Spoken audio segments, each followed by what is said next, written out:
प्रभु के सिवा कुछ भी स्वीकार करना, ये सूक्ष्म बात है। कुछ भी प्रिय लगना, कोई भी अपना लगना, ये भगवद विमुखता का आवाहन है। उपासक ये बात समझ ले कि प्रभु की अनन्यता ही भगवत प्राप्ति है।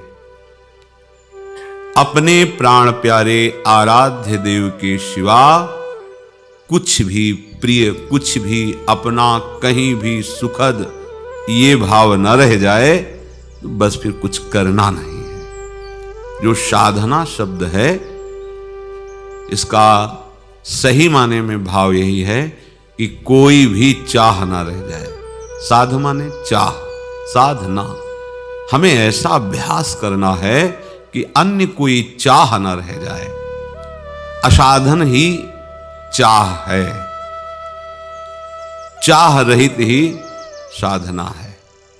चाह रहित हुआ साधना बन गई, चाह प्रकट हुई अन्य, बस असाधन बन गया। खुली बात है, अन्य चाह ही असाधन है और इसी असाधन को मिटाना अर्थात चाह को मिटाना ही साधना है। जहां चाह मिटी फिर आपको कुछ करना नहीं है।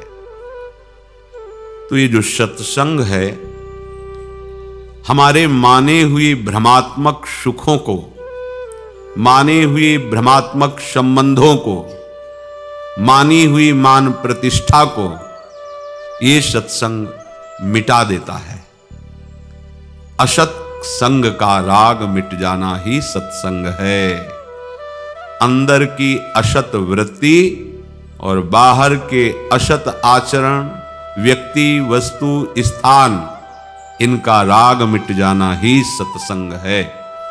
सत प्रभु का नाम है और संग निरंतर उनकी स्मृति, यही सत्संग है। यदि ये नहीं हुआ तो वो केवल वार्ता हुई, सत्संग नहीं हुआ।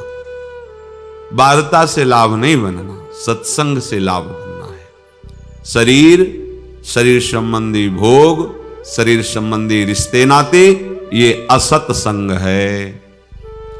अगर असत संग बना रहा तो सत्संग कैसा? और यदि सत्संग है तो असत का महत्व कैसा, ये समझना होगा।